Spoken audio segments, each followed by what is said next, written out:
వైఎస్ఆర్సీపీ అసలు సిసలైనటువంటి రాజకీయానికి తెరలేపింది. జగన్మోహన్ రెడ్డి గారిలో 2.0 కాదు 4.0 అని చెప్పాలి. అదేంటో తెలుసా?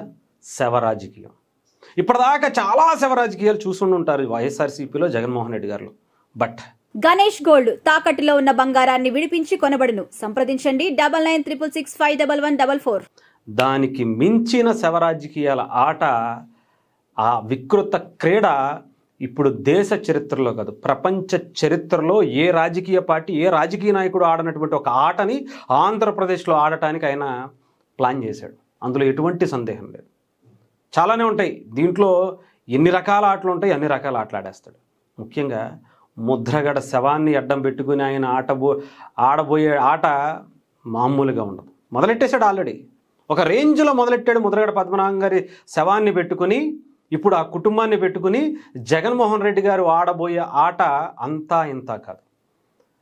అసలు మునుపెన్నడు దేశ ప్రపంచ చరిత్రలో ఏ రాజకీయ, ఎంత నీచమైనటువంటి రాజకీయ నాయకుడు, ఏ రాజకీయ పార్టీ కూడా చేయనటువంటి ఒక రాక్షస క్రీడను ఇప్పుడు దేశానికి, ప్రపంచానికి, మానవాళికి పరిచయం చేయబోతున్నారు. ఏ మానవుడు కూడా ఇలాంటిది చేయకూడదు, చెయ్యడేమో. మీరు ఆలోచించండి, మీరు ఎంత దిగజారతారు అనుకునేటువంటి దానికి మించి దిగజారి మీరు అరే అంత నీచంగా చేయలేరా అని అనుకోవచ్చు. దానికి మించి చేస్తాడు. మీరు అంత నీచంగా చేస్తాడన్న తర్వాత వస్తారు. తర్వాత దానికి మించి చేయడానికి ఆయన చెయ్యకపోతే చూసుకోండి. ఈ 3 ఏళ్లలో మీరు ఊహించినటువంటి శవ రాజకీయాలను, అరాచక రాజకీయాలను, అత్యంత దారుణమైనటువంటి రాజకీయాలను ఆయన ఆడబోతున్నాడు. అందులో ఎటువంటి సందేహం లేదు. రాసి పెట్టుకోండి. ముద్రగడ అనేటువంటి వ్యక్తిని పాపం మోసం చేసేసాడు పవన్ కళ్యాణ్ గారు అంటున్నారు. పవన్ కళ్యాణ్ గారి దగ్గరికి రావటానికి ఆయన అనేక షరతులు పెట్టారు. మీకు ఒక్కసారి వినిపించిన తర్వాతే మాట్లాడతారు. రీసెంట్గా ఆయన వైఎస్ఆర్సీపీ పార్టీ ఛానల్కి ఇచ్చినటువంటి ఇంటర్వ్యూలోనే, ఆ పార్టీకి సంబంధించినటువంటి ఛానల్కి ఇచ్చినటువంటి దాంట్లోనే ముద్రగడ పద్మనాభం గారు ఒక సందేశాన్ని ఇచ్చారు. ఈ ప్రజల్లో కొంతమంది కాపు ముఖ్యమంత్రి అవ్వాలి రాష్ట్రానికి అని ఒక ఆలోచనతో ఉన్నారండి. అయ్యా అంటే అందరూ అడుగుతున్నారు కదా, అందరూ ఇదే ఆలోచన ఉన్నారు. సరే వస్తారంటే వెల్కమ్ చెప్పాను సార్. జనరల్ గా మీరు ఎవరు వచ్చినా గౌరవంగా చాలా అభిమానంగా రిసీవ్ చేసుకుంటారు కదా. తప్పదు కదండి. అయ్యా వస్తారంటే నేను వెల్కమ్ చెప్పాను సార్. వాళ్ళు చెప్పాను సార్, ఫలితం ఆశించిన సేవ వారితో చేయిస్తాను. నేను ఎమ్మెల్యే పదవి కానీ, ఎంపీ పదవి కానీ నేను ఏం కోరు. ఒక్కసారి చాలా క్లియర్గా వినండి. ఫలితం ఆశించని సేవ వారితో నేను చేపిస్తాను సార్ అని చెప్పారట. బట్ అయినా కానీ ఆయన చెప్పింది, నాకు కానీ మా అబ్బాయికి వద్దు, మీరు బాగుంటే అప్పుడు తవ్వ చేద్దరు కానీ మీరు మాత్రం 70-80 సీట్లు అడగాల చంద్రబాబు నాయుడు గారిని. షేరింగ్ ఉండాలి. 2 years మీరు అడగండి, 3 years బాబు గారు చేసుకుని చెప్పండి అని చెప్పండి. బాబు గారు మేము పిలిచి అడగాల, షేర్ చేసుకోమని చెప్పి. పోనీ అడగలేదు వారు, మీరని అడగండి అని ఎన్ని చెప్పాను సార్. ఒక 10 రోజుల పాటు అండి ఆయన గవర్నర్ ఇస్తాను అని చెప్పి అది కూడా చెప్పారు. ఒకసారి వినండి. అంటే మా అనుమతి లేకుండా, మా సలహా లేకుండా ఘోషణ ఇస్తున్నారండి. చెప్పినప్పుడు పద్మనాభం గవర్నర్ పదవి అడిగారు మా సార్ అని చెప్తున్నాడు సార్ బన్నీమోజ్ గారు. అయ్యా మా అబ్బాయి అన్నాడండి పక్కన నుండి, అంటే మా అనుమతి లేకుండా, మా సలహా లేకుండా మమ్మల్ని రోడ్డు మీద అమ్మేస్తారా మీరు అడిగారండి. గవర్నర్ పదవి ఇస్తాను అంటే అది అమ్మేయటం. ఇది నిన్న నాదెళ్ల మనోహర్ గారు చెప్పింది కాదు, ముద్రగడ గారే వైఎస్ఆర్సీపీ సొంత ఛానల్లో ఇచ్చినటువంటి ఇంటర్వ్యూలో చెప్పినటువంటి మాటలు ఇవి. ఓకేనా? గవర్నర్ పదవి ఇస్తానని చెప్పి ఆయన చాలా క్లారిటీగా చెప్పారు. పైగా షరతులు ఏమని పెట్టారో తెలుసా? ప్రజలకి మంచి సేవ చేయాలనేటువంటి దాని మీద తీసుకెళ్తానని చెప్పి, పైగా 70 సీట్లు తీసుకోవాలి, అధికారంలో ఉండాలని చెప్పి, ఇది కావాలి, షేర్ కావాలి అని చెప్పి షరతులు పెట్టినటువంటి వ్యక్తి. ఎవరితో?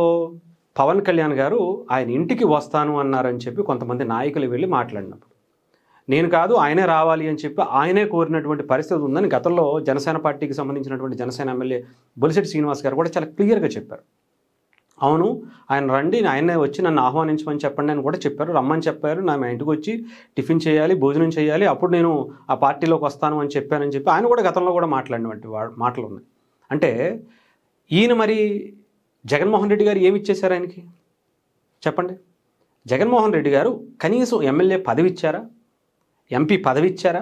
2019లో రాజ్యసభ లేదంటే ఎంపీయో ఇస్తానని చెప్పారు, ఎంపీ సీట్ ఇస్తానని చెప్పారు కాకినాడ, దాన్ని ఇచ్చారా? పోనీ గెలిచిన తర్వాత ఏమన్నా రాజ్యసభ ఇచ్చారా? పోనీ ఎమ్మెల్సీ ఇచ్చారా? ఏదైనా పోనీ ఆ పార్టీకి సంబంధించినటువంటి పదవైనా ఒక్కటన్నా పడేశారా? లేదు. ఇప్పుడు పాలేరుతనం చేస్తుంది ఎవరు? పాలేరులని ఎవరు అనాలి? ఏమీ తీసుకోకుండా పనిచేసేటువంటి పరిస్థితి ఆయన మాత్రం చేయొచ్చు. ప్రజల కోసం ఆంధ్రప్రదేశ్ అభివృద్ధిని ఆయన ఆలోచించుకుని ఆయన తీసుకున్నటువంటి నిర్ణయం అంటే కేవలం ప్రజల కోసం మాత్రమే. ఆయన స్వలాభం కోసం, ఆయన పార్టీ కోసమో, ఆయన అధికారంలోకి వచ్చేయడం కోసమో, వచ్చిన అవకాశాన్ని మొత్తం వాడేసుకుని మొత్తం మనం అధికారంలోకి ఎక్కేద్దాం అనేటువంటి ఆలోచన లేకుండా కేవలం ప్రజల కోసం మాత్రమే ఆలోచించి ఆయన తీసుకున్నటువంటి నిర్ణయం పాలేరుతనం అయితే మరి ఇదేంటి చెప్పాలి. ఇది ఇప్పుడు జగన్మోహన్ రెడ్డి గారికి సంబంధించినటువంటి చాలామంది ఆయన అవమానించారు, ఆయన ఇంటికి వస్తాను అని చెప్పి. మరి ఆయన ఇంటికి వస్తాను అని అవమానించడం అంటే ఇన్ని షరతులు పెడితే ఎవరైనా వస్తారా? వచ్చిన తర్వాత అయినా ఆయన జాయిన్ అవుతాడనేటువంటి నమ్మకం ఏమైనా ఉందా?